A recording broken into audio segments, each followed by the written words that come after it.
इसी प्रकार अन्य प्रसंगों को श्रवण करने के लिए महाराज श्री के एकमात्र अधिकृत ऑफिशियल यूट्यूब चैनल को सब्सक्राइब करके बेल आइकन को अवश्य दबा दें।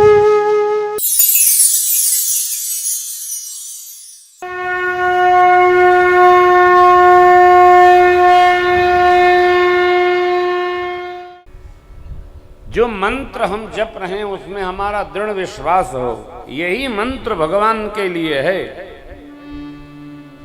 ऐसा नहीं कि कुछ दिन कोनो मंत्र जपे, कुछ दिन कोनो मंत्र जपे, कुछ दिन कोनो मंत्र, इससे तो नहीं मिले, अब दूसरा देखते हैं उससे भगवान मिलते हैं क्या।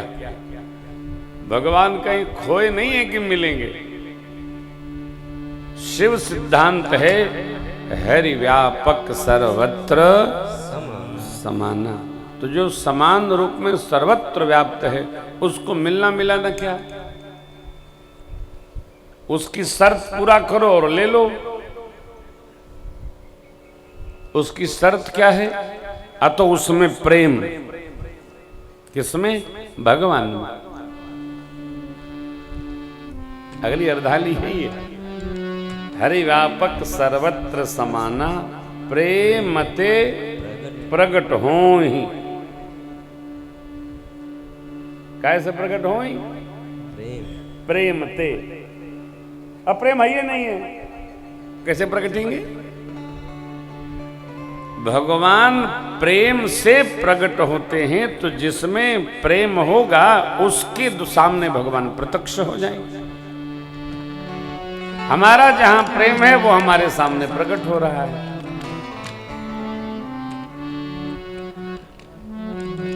हम तो 24 घंटे जगत के प्रेम से परेशान हैं।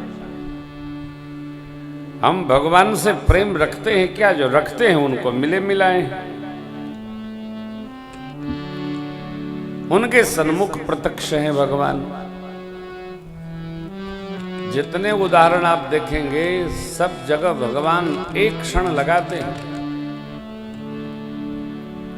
नारद जी तो मिल के आए, जैसे ही यही अवसर सहाय सो हो, और तुरंत नारद जी स्मरण किए हरि शरणम हरि शरणम। अरे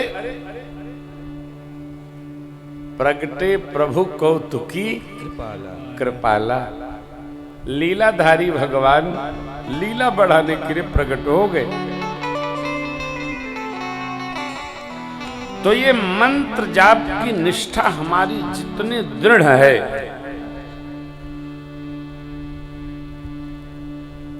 उतनी हमारी पांचवी भक्ति पक्की है। अब यहां एक अद्भुत बात है, यही मंत्र असली है, वो मंत्र नकली है, ये भी ठीक नहीं है। भगवान के ही सभी मंत्र हैं। जो जिस कोटि का, जिस श्रेणी का, जिस परमात्मा का आश्रित भक्त है, उसको अपने भगवान वाला मंत्र जपना चाहिए। राम भक्त को राम मंत्र श्रेष्ठ है, कृष्ण भक्त को कृष्ण मंत्र श्रेष्ठ है, शैव भक्त को शिव मंत्र श्रेष्ठ है, शाक्त को शक्ति मंत्र श्रेष्ठ है। सभी मंत्र भगवान के ही हैं। जीव का मंत्र नहीं होता। जीव का मंत्र है खटपट करना। लोग ऐसा मंत्र देते हैं कि भाई भाई आपस में लड़ी मरत। ये मंत्र नहीं, भगवद मंत्र। प्रभु के सिद्धांत कितने मधुर। मंत्र जाप मम दृढ़ विश्वास। विश्वास क्या? इसी के आश्रय से भगवत कृपा बढ़ेगी, इसी के आश्रय से भगवान प्राप्त होंगे, इसी के आश्रय से मानव जीवन धन्य धन्य होगा। ऐसा विश्वास करके जो मंत्र जपता है उसको भगवत कृपा अवश्य प्राप्त। विधि क्या है? जो विधि हो, पहले तो प्रारंभ हो। मंत्र जाप पहले प्रारंभ हो, फिर विधि पर चर्चा हो। अब देखिए, संतों का संग हो, कथा में प्रसंगों में प्रीति हो, गुरु सेवा अमानी भाव से हो, भगवान नाम गुणगान बने, अब मंत्र जाप की सिद्धि हो, तब छठवीं भक्ति में प्रविष्टि। छठ दम शील विरति बहु कर, एक साथ 4 आश्रय, 4 खंड हैं छठवीं भक्ति के। 2 शब्द है, एक है दम और दूसरा है शम। इंद्रियों के निग्रह को दम कहते हैं और मन के निग्रह को शम कहते हैं। इंद्रिया जिसकी अंतर्मुखी हो जाएं, भगवत उन्मुखी हो जाएं, वो दम सिद्ध कर लिया, और मन जिसका शांत हो गया वो शम सिद्ध कर लिया। शम दम, जब ये दोनों शांत होंगे, इंद्रियां शांत हुई और मन शांत होगा, तब जीव के जीवन में शीलता उतरती है। जिसकी इंद्रियां उच्छृंखल बहुत हैं, उसमें शीलता नहीं है। वो बच्चों में सहज उदंडता होती है,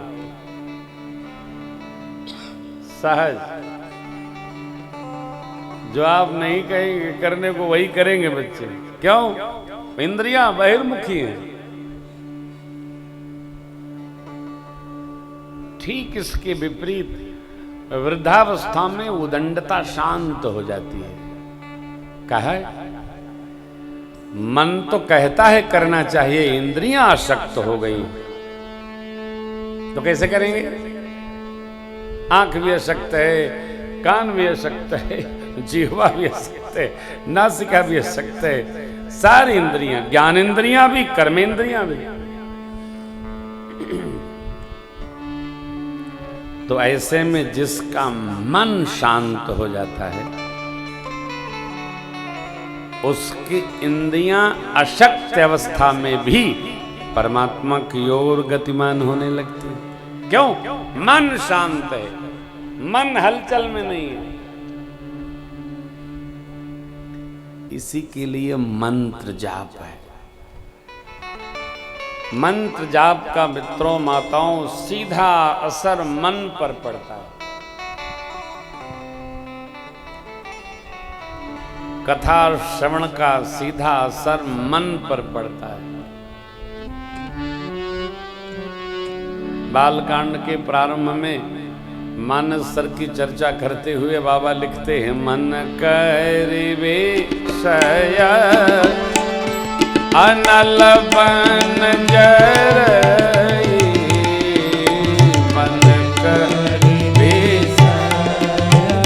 शय अनल बन जरई, होई सुख जो एहि सर पर, होई सुखी जो एहि सर पर, होई सुखी जो एहि सर पर,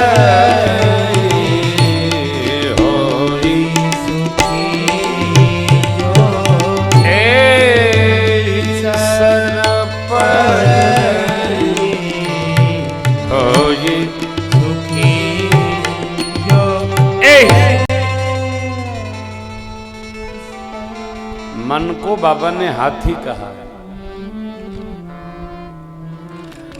मन रूपी हाथी विषयाग्नि में जल रहा है। इस मानस सर में आकर पर जाए, परई माने प्रवेश भर कर जाए। कौन? मन सुखी हो जाए। होई सुखी जो एहि मानस सर परई। तो इंद्रियों का निग्रह, दम, छठवीं भक्ति, कुछ न करे, इंद्रियों को भगवान की ओर ले चले। है आंख वो जो भगवान का दर्शन किया करे, कर वही शुद्ध है जो भगवत सेवा किया करे, कान वही सिद्ध है जो भगवान की कथा श्रवण किया करे, मन जो चिंतन किया करे, रसना जो भगवत प्रसाद का रस लिया करे। प्रभु प्रसाद सुच सुभग सुबासा, नासिका जो सुगंध भगवत प्रसादी बनाकर, जिह्वा भगवत प्रसाद का पान करे, गुणगान करे। ये इंद्रियां भगवद उन्मुख हों। दम, जब इंद्रियां भगवान की ओर चलेंगी तो शीलता स्वतः वर्ण कर लेगी हमें।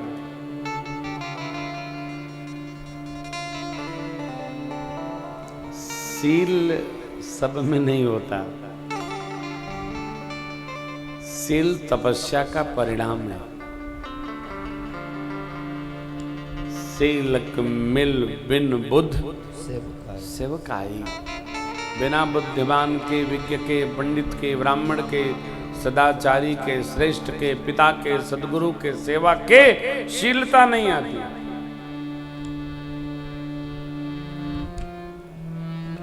जब मां भगवती पार्वती जी ने सिया मैया को आशीर्वाद दिया तो देखिए ना, राम जी के बारे में कितना कह रही है। मनु जाहि राचौ मिली सोबर, सहज सुंदर सांवरो, करुणा निधान सुजान, शीलवान स्नेह जानत रावरो। 4 गुण राम जी के बताया मां भगवती ने। किसी के अंदर कोई भी जीव हो, भक्ति का एक पक्ष, कोई भी अंग यदि जीवन में आ गया तो उसमें शीलता सहज अवतरित हो जाती है। शीलता का सामान्य अर्थ है सरलता, साधुता, विनम्रता, बकबक नहीं, निरादर नहीं, कलुषपना नहीं, निष्कलुषता, उदंडता नहीं, सरलता। वाणी में, जीवन में, मन में, चित्त में, नेत्र में, कर्णपुटों में, त्वक में, सब जगह शांत होना, ये शीलता के लक्षण। इसलिए भगवान ने केवल ब्राह्मण देवताओं को मुक्त किया है। सुन गंधर्व कहूं मैं तो ही, वही न सुहाय ब्रह्म कुल द्रोही। शापत ताड़त परुष कहंता, विप्र पूज्य अस गावहीं संता। पूजिए विप्र शील गुणहीना। ब्राह्मण यदि क्रोधी भी हो, परीक्षण करने वाला भी हो और कठोर बोलने वाला हो, तब भी वो पूजनीय है। क्यों? वो ब्रह्म कुल में जन्म लिया है। ये मेरे प्रभु ने कबंध को उपदेश करते समय कहा है।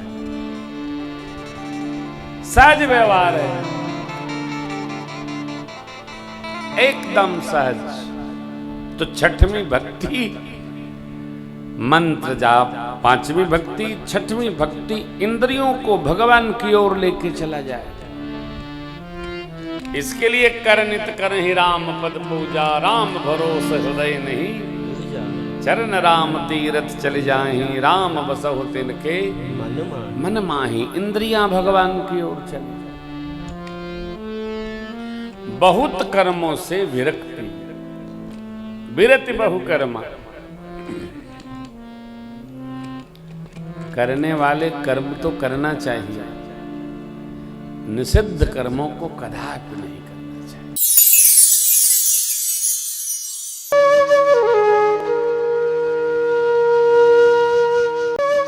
इसी प्रकार अन्य प्रसंगों को श्रवण करने के लिए महाराज श्री के एकमात्र अधिकृत ऑफिशियल यूट्यूब चैनल को सब्सक्राइब करके बेल आइकन को अवश्य दबा दें।